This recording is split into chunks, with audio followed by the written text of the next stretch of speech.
Welcome to the Shadowroth Dynasties character creation tutorial video. This video will guide you through every step of the character creation system, and don't forget Shadowroth Dynasties is available at drivethrurpg.com.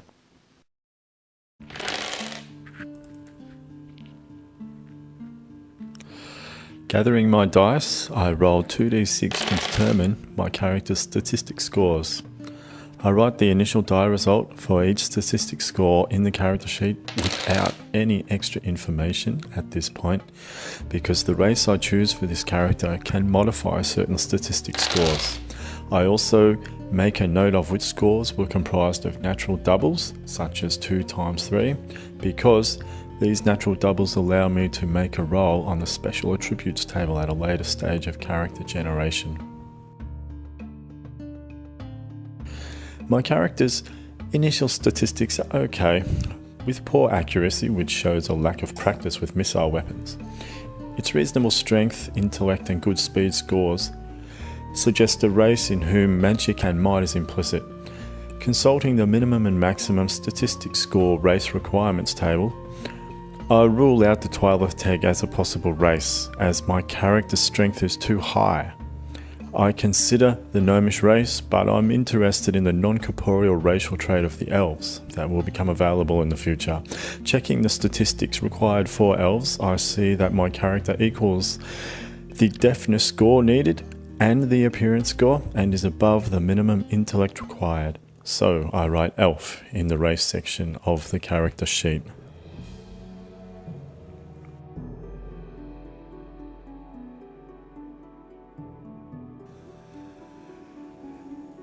Record racial adjustments to statistic scores and record all statistical and racial information. Now that I have decided on a race for my character, it's time to adjust my base statistics with the natural statistical inclinations of the elves. My character gains 2 points of intellect and 1 point of deafness as a racial bonus. My character's statistic-based bonuses, penalties and information can now be filled in on the character sheet. I give him a name and I call him Raihengar. The character sheet now reads: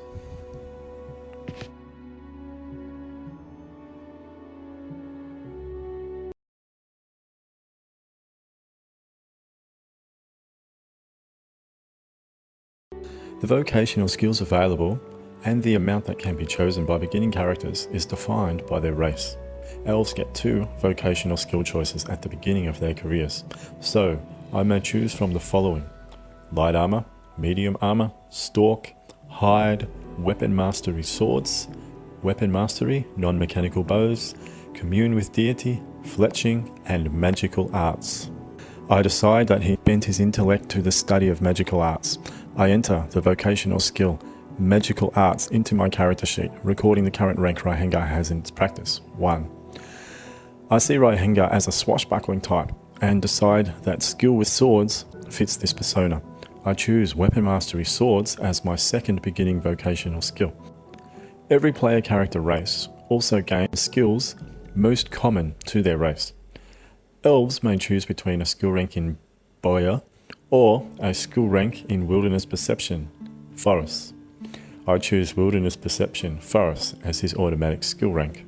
Each new character in the Shadowroth Dynasties game begins with items that are determined by previously made vocational weapon mastery skill choices. As can be seen in the beginning weapons graphic, an elf can potentially begin the game with a long sword and a longbow with 20 arrows. Raihengar never practiced the bow, but did study swordplay in his youth. So, he begins the game with the weapon he trained with, a longsword. While determining my character's statistic scores, I chance to roll 2 sets of natural doubles, 1 for accuracy and 1 for appearance. While the actual statistic the doubles were rolled in isn't important, the fact that doubles were rolled allows me to make 1 roll for every double on the special attributes table if I wish. Special attributes can be both beneficial and detrimental, and the player is bound to accept the results of the special attributes roll should they decide to test their luck. So, choose to participate at your character's potential peril. I decide that I am willing to dare this fickle table. I make a 3d6 roll first to determine the row I shall read the first special attribute result from, and I roll 2 6s and a 1, totaling 13. This is fortuitous, as there is just one potential poor outcome among 3 good ones. My 1d6 roll determines the result of the special attribute roll and is a 5, so Raihengar is gifted with stunning beauty. To determine Raihengar's second potential attribute, I again make a 3d6 roll to determine the row I shall read the result from, rolling 2 3s and a 6, totaling 12. My next 1d6 is a 6. Raihengar's maximum accuracy statistic potential is stunted by 5 points. 4. Assign intrinsic skill scores. Intrinsic skill scores and their values are located on the first page of the character sheet. There's nothing to record here, but this information is needed to compute final vocational skill scores. There are 5 intrinsic skills: melee attack, missile or throwing attack, magic, mechanical manipulation, and social interactions. To determine a character's starting vitality, add the character's strength and life force statistics together, then divide them by 2. The resulting score rounded up is the character's starting vitality. For example, Raihengar has a strength score of 8 and a life force score of 7. 8 plus 7 is 15. 15 divided by 2 is 7.5.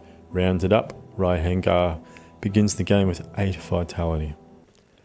The combat defense score is used to defend against melee and ranged attacks and is successful if it is higher than the result of a foe's attack roll.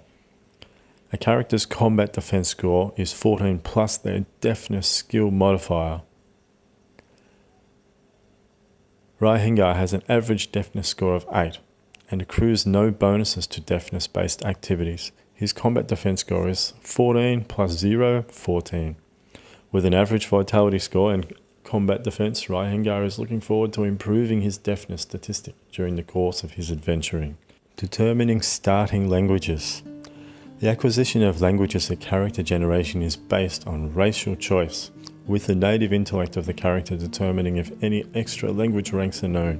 The character will know their racial language to rank 3, minus 1 rank per intellect penalty to a minimum capacity of 1 rank, and a judge-determined tongue that serves as a common or trade tongue to rank 1 in spoken and written form. Each bonus to intelligence allows the character to learn one aspect of a language to rank 1 in the following order: spoken, then written. Raihengar, being an elf, speaks Gaeliath. His judge has decreed the humans of the Empire of Alexandra, the major traders and conquerors of the milieu. So Alexandric is the designated trade tongue. Raihengar's people share a border with a loose confederacy of semi-nomadic Neanderthals, so Raihengar's player decides that Raihengar has picked up a smattering of their speech, rank 1, due to Raihengar's beginning intellect bonus, and adds the Unkur dialect to Raihengar's language list.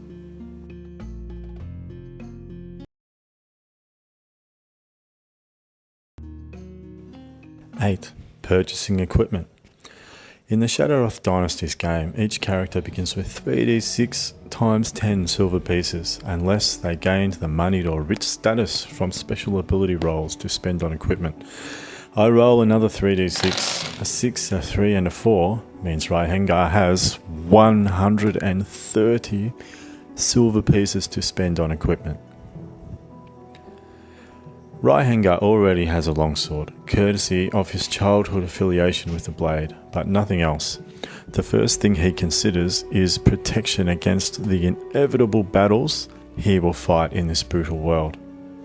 I consult the armorers to determine what armor type might be the best fit for Raihengar. There's no easy choice here, as every type of armor is inimical to the casting of arcane magic, making casting difficulty of spells increase in proportion to the protection the armor confers. I decide to accept a small penalty to Raihengar's spell casting attempts and purchase a suit of scale mail, armor defense rating, or ADR 9, arcane spell difficulty modifier +2, and a normal shield, which offers a +2 bonus to my armor defense rating.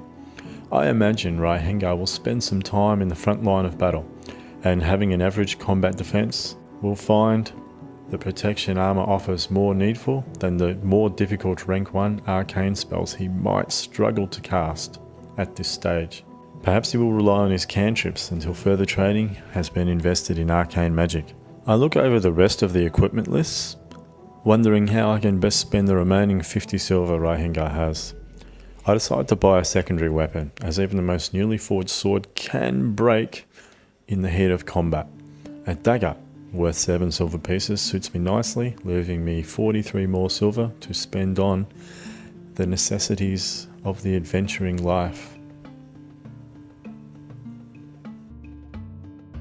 Looking at the miscellaneous items available, I purchase a backpack, 4 silver, 10 days of preserved rations, 5 silver, 2 pints of wine, because Raihengar will enjoy it, 10 bronze pieces, or 1 silver, a bedroll, 5 silver, flint and steel, 2 silver, leaving me with 26 silver pieces. Elves cannot see in complete darkness, so I purchase a lantern, 5 silver, and 5 flasks of oil, another 5 silver, to overcome this deficiency. After some thought, I invest in 3 large sacks, 3 silver, to carry any valuables Raihengar might obtain during his adventures. This leaves Raihengar with 13 silver that he shall hold for emergencies. Determining divine and/or arcane spells known at character creation. New characters may begin the game with cantrips, orisons, and rank 1 spells, providing skill rank requirements for casting these spells are met. Spells obtained at character creation have no associated time point cost. Like starting vocational skills, they represent time spent learning during youth. The number of magical spells available to beginning characters is limited by their intellect bonus. The beginning spell choices by intellect bonus table contains this information. Because Raihengar has obtained a skill rank in magical mastery, he is able to begin his adventuring career with a cantrip and a rank 1 spell for every bonus he has in his intellect stat. Raihengar's intellect of 10 grants him a +1 bonus to all intellect related activities. He begins the game with 1 cantrip and 1 rank 1 spell of his choosing.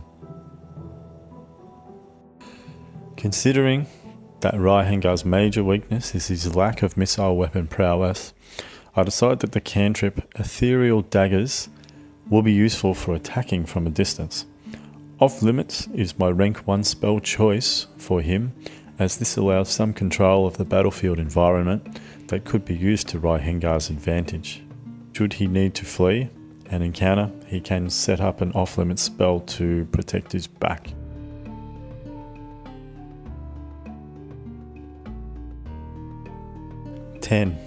Record spell points.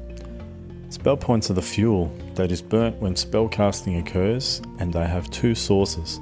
The first source, common to all characters, is the character's life force score. Each character has a starting spell point total regardless of whether they have any desire to cast spells, equal to their life force statistic score. These are recorded in the base spell points section of the character sheet and can be used for both arcane and divine spells. Raihengar has 7 life force, so he begins the game with 7 base spell points. The second source of spell points for beginning characters stems from any skill ranks developed in Commune with Deity and Magical Mastery. If a character begins the game with a single skill rank in either of these, they gain 3 bonus spell points pertinent to casting spells of that magic type only. These are recorded under bonus divine spell points or bonus arcane spell points, respectively, on the character sheet. Raihengar has 7 life force, so he begins the game with 7 base spell points. However, he also has a rank in Magical Mastery, so he adds 3 bonus points to his Arcane spell point pool. 11. Record combat statistics by weapon. The combat information section of the character sheet contains detailed information about the weapons each character has chosen to use in battle.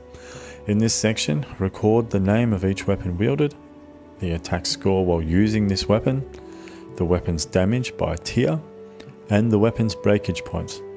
The attack score is obtained by adding the character's intrinsic skill, melee attack score, plus the weapon mastery skill rank of that weapon, plus the available deftness or accuracy bonus of the character, which is modified by the weapon mastery skill rank of the weapon used.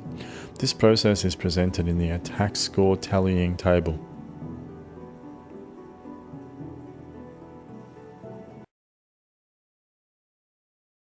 In the combat information section of the character sheet, I record Raihengar's weapon attack scores for his longsword and his dagger.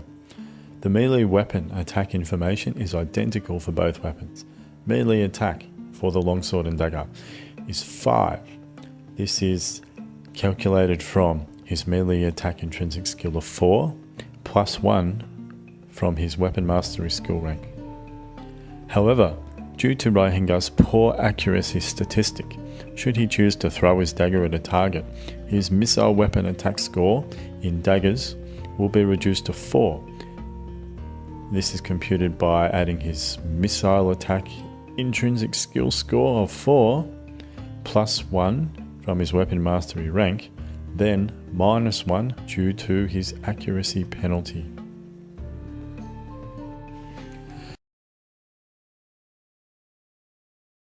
In the damage by magnitude and breakage point section, I record the amount of damage each weapon does at each magnitude or tier level. Magnitude and tier are interchangeable. Found in the weapons cost and statistics table.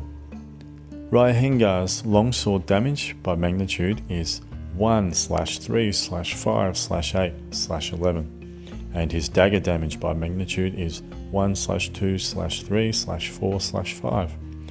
Raihengar has no melee damage bonus due to his average strength, but his below average accuracy means he suffers a -1 damage penalty when throwing his dagger. His ADR bonus is +1. The +1 bonus is from his weapon mastery skill rank. Finally, he records the damage points of his weapon, which is 40 for both.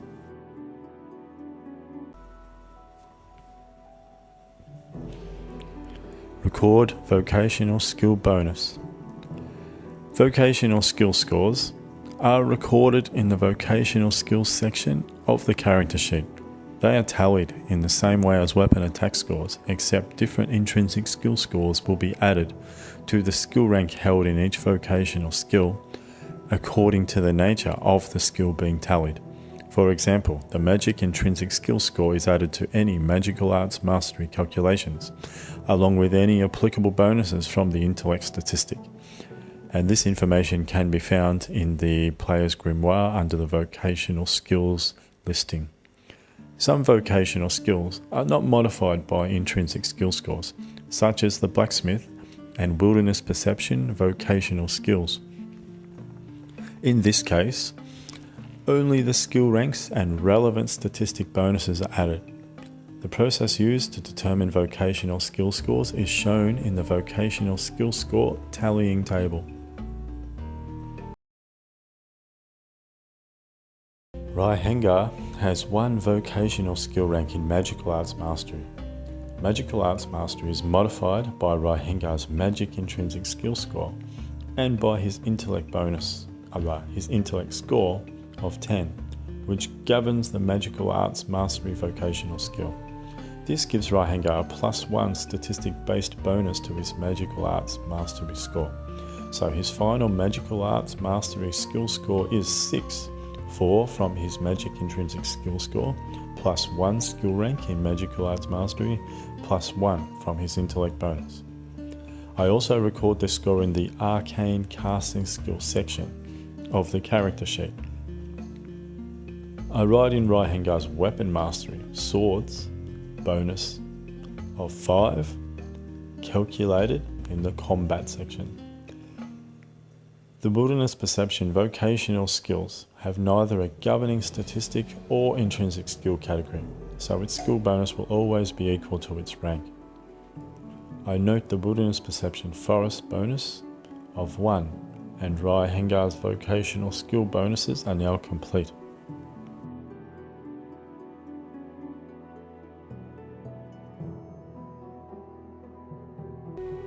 13.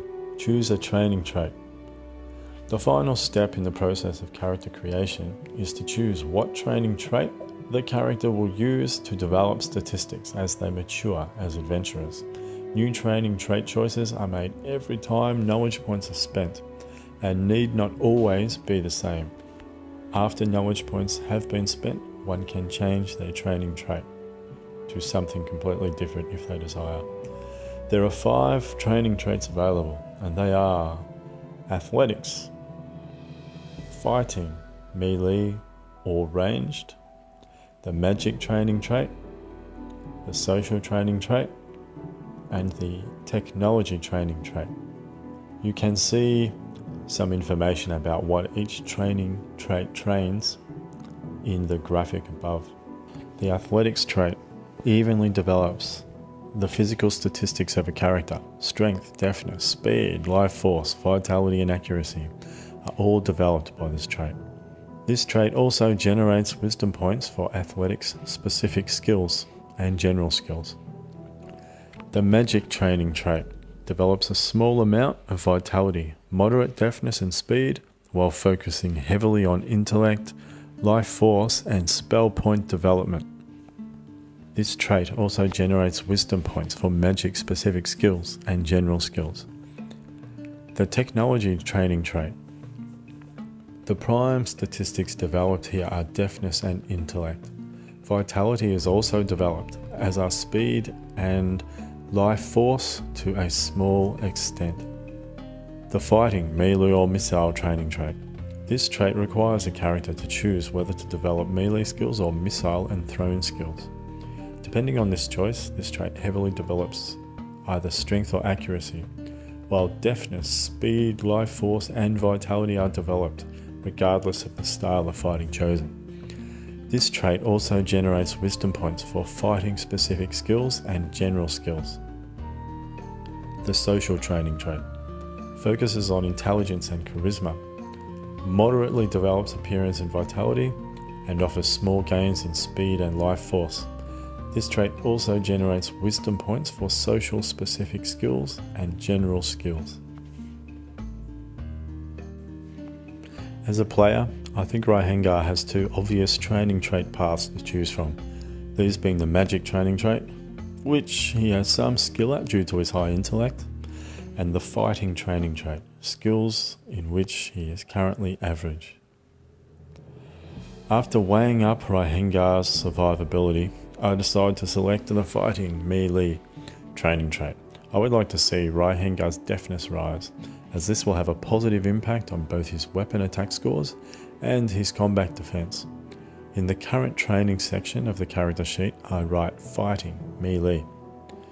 With this, there is one more task left before Raihengar's character generation is finished.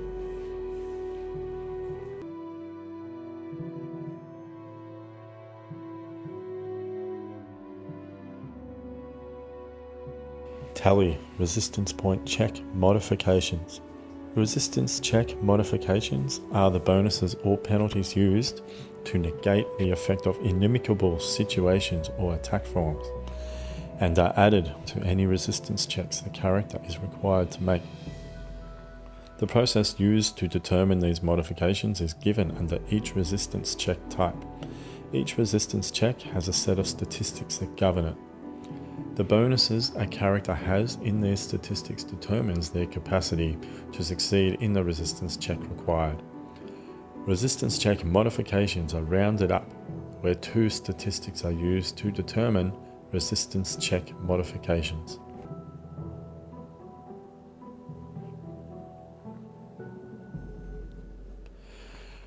Raihengar has no statistic bonuses for his deafness and life force statistics, so he receives no resistance check modifications for any fall-based or biological attacks, such as poisons, disease, and others. However, Raihengar does have a statistic bonus of 1 in the intellect and speed statistics. His mental magic resistance modification reflects this. It has a base of 2, plus his intellect bonus of 1 for a total resistance roll modifier of 3. Raihengar's speed has a positive impact on his avoidance resistance roll modification. This modification equals his deafness bonus, 0, plus his speed bonus, 1, divided by 2, for a result of 0.5 rounded up. Raihengar has an avoidance resistance roll modification of 1. With this step completed, Raihengar's character generation is finished. Here's a look at Raihengar's completed character sheet.